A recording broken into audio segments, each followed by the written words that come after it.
The first successful double action, single action pistols were the Walther PP and the Walther PPK.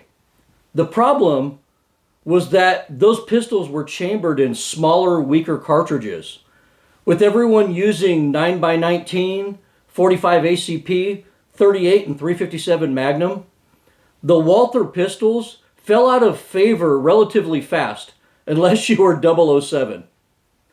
In 1975, Sig released the P220, CZ released the CZ75, and Beretta released the Model 92.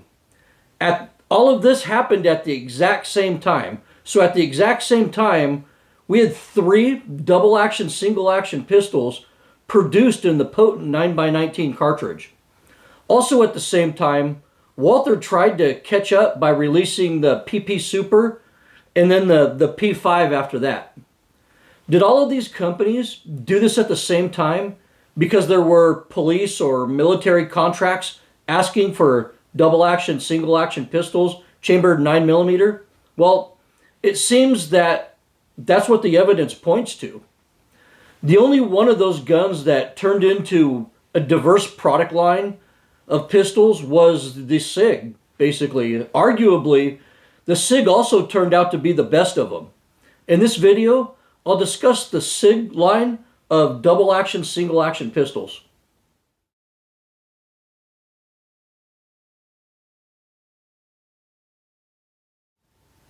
The first successful Sig double action, single action pistol was the P220. Initially, it had a tang-mounted magazine release, which police and military liked for some odd reason, but the civilian market absolutely hated it. Eventually, Sig moved the magazine release to the trigger guard area where it belongs. The best feature of the P220 was the decocking lever that they stole from the Sauer 38H pistol. The decocking lever made the pistol very safe to carry and eliminated the need for manual safety. Rumor has it that this feature alone won contracts with police departments all over Europe. People were still very uncomfortable about carrying a pistol in that cocked and locked position. The P220 initially made its way to America through Browning as the BDA 45. It was very well received in the US civilian market because they chambered it in the beloved 45 ACP cartridge. Soon after, a more compact version of the P220 called the P6 or P225 was produced by Sig. The P220 is known for its versatility in handling a wide range of cartridges, basically everything from 9mm up to the mighty 10mm, and for having a very comfortable slim grip that fits the hand just like an old 1911. The P220 was made in many different configurations and various special runs over the years, and this is my P220 Combat. The P220 Combat is easily my most accurate Sig double action, single action pistol, and it just freaking looks cool.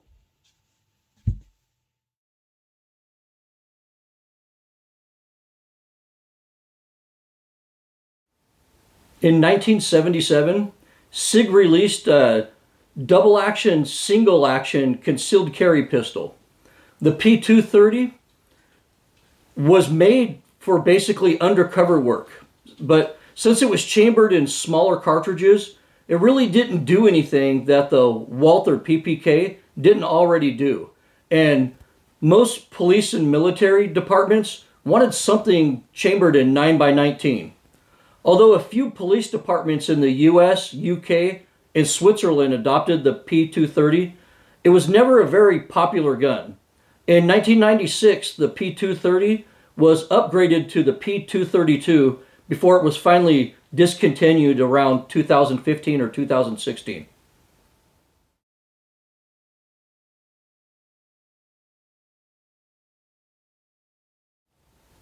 As the CZ75 and Beretta 92 became more established internationally, some people started to look down on the limited magazine capacity of the single stack Sig P220, but Sig really didn't seem to care and kept selling P220s.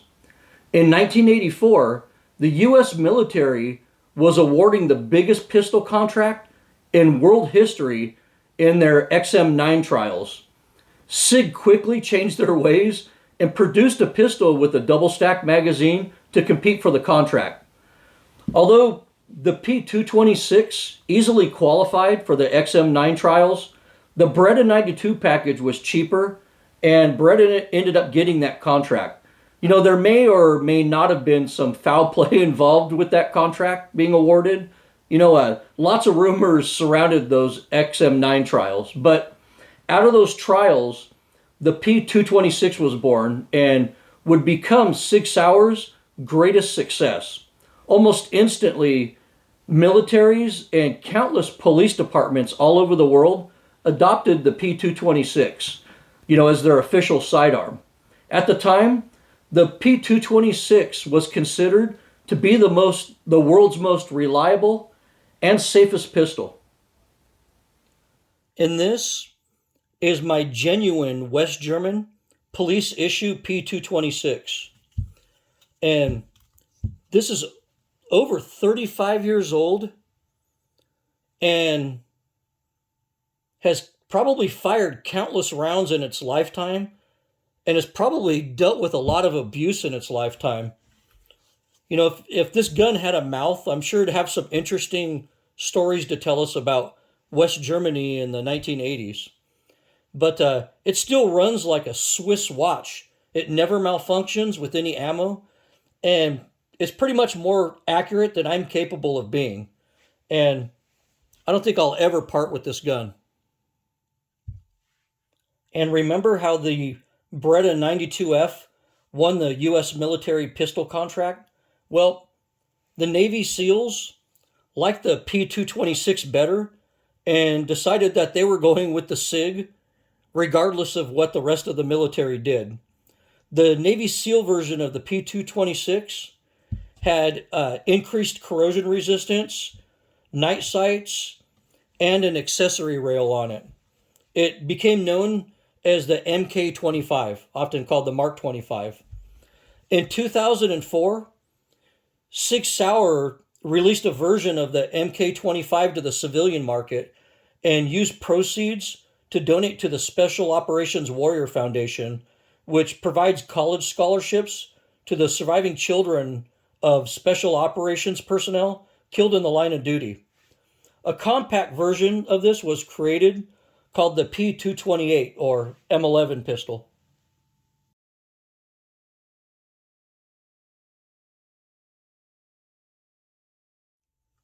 Many people erroneously think that the P229 is just a P228 chambered in something else besides 9mm. In reality, the history of the P229 is a lot more complicated than that. In 1990, at the request of the FBI, the .40 Smith & Wesson cartridge was born. It was an instant hit with law enforcement and the civilian market. And Glock was actually the first to release pistols chambered in .40 Smith & Wesson. Yep, you guessed it. Glock released 2 pistols for the cartridge before Smith & Wesson was able to release their own pistol for their own cartridge. This, along with a better price point than the Smith & Wesson 4006, made the Glock an instant hit. But as usual, Sig was late to the party. When it became painfully obvious that the .40 Smith & Wesson was quickly becoming the most popular law enforcement cartridge in America, Sig went back to the drawing board and designed a double-action, single-action pistol around the hard-hitting .40 Smith & Wesson round. In 1992, they released the P229. The P229 was not a P228 chambered in .40 Smith & Wesson. It was a completely redesigned gun. All Sig pistols before this had a stamped steel slide on it, but the 229 has a heavy-duty machined stainless steel slide. And this was to mitigate the wear from the slide moving so quickly and violently while cycling 40 Smith & Wesson rounds. The added weight of this beefy slide also mitigated muzzle rise due to the high bore axis of Sig's double action, single action pistols. The P229 is almost the exact same size as the Glock 23, which is what most federal agencies wanted. They wanted a pistol around this size. But like the P226, the P229 was an instant hit with law enforcement and with the civilian market, especially those who didn't trust carrying a striker-fired pistol with no safety. The P229 gained a reputation for great accuracy and reliability. Then in 1994, Sig released the 357 Sig cartridge. Because the P229 had a beefed up slide on it, it was the only Sig pistol chambered in the powerful 357 Sig. Sig also sold conversion barrels that allowed any 229 to shoot both 40 Smith & Wesson and 357 Sig, which further increased the popularity of this pistol. The P229 and 357 Sig combo became legendary when both the Federal Air Marshals and the Secret Service adopted it, both of which were well known for their extremely high standards for accuracy. But a couple years ago, both the Air Marshals and the Secret Service went back to the Glock 19. But the materials and design features on the P229 were so successful that Sig added machined stainless steel slides to the P220, P226, and the P224. The nitron coating on the P229 also found its way on other Sig models.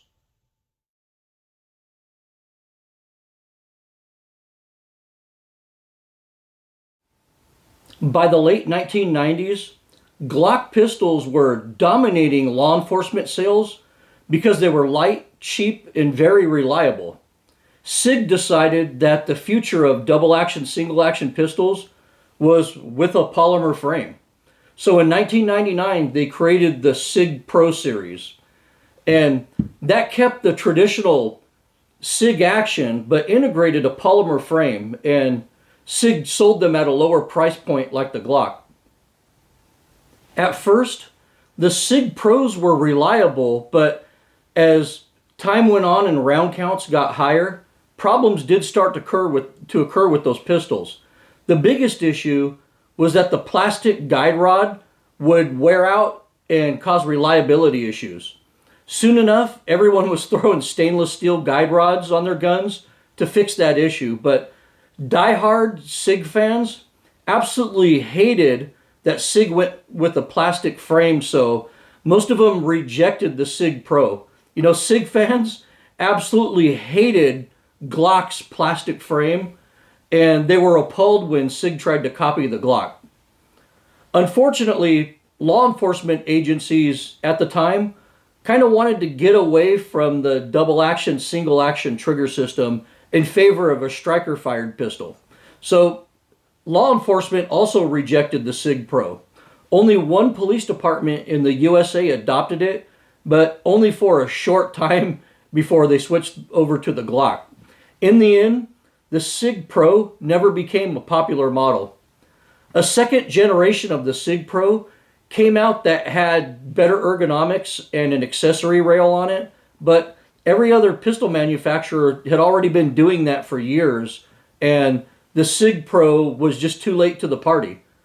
But Sig ended up discontinuing the Sig Pro for a while due to lack of sales, but they ended up bringing it back, and you have to wonder why they did that.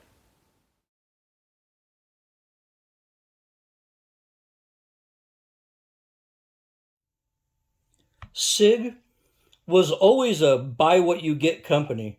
They didn't offer a lot of aftermarket options like revolvers, 1911s, Glocks, and other pistols had. But the first real aftermarket accessory for the Sig was the introduction of the E2 upgrade kit.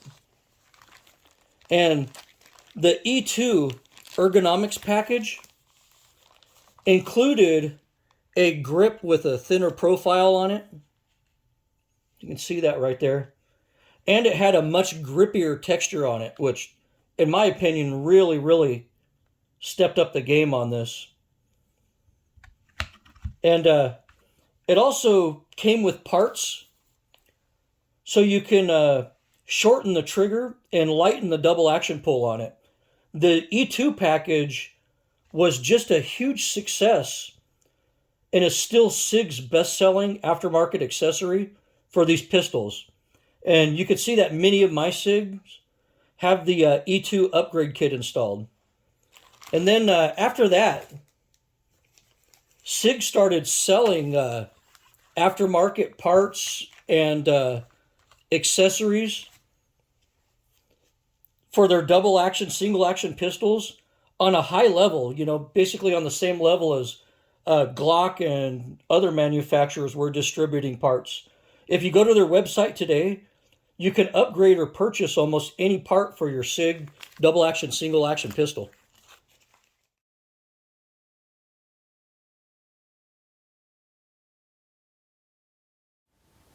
Sig's double action, single action pistols have earned a top spot in the history of firearms. At one time, they were the most prolific pistols in military and law enforcement use in the world, and you didn't achieve that by accident.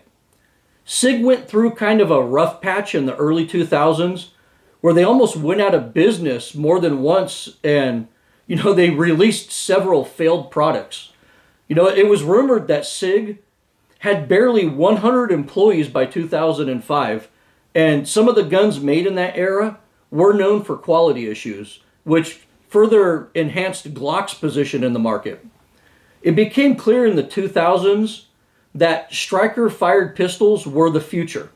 And as usual, Sig is always the last company to adapt to the market. But Sig eventually dug themselves out of a rut and developed a couple of successful striker-fired pistols. And now Sig has a U.S. military contract for their pistols, but those pistols are becoming very controversial due to several safety concerns and Sig's poor reaction to the safety and design issues.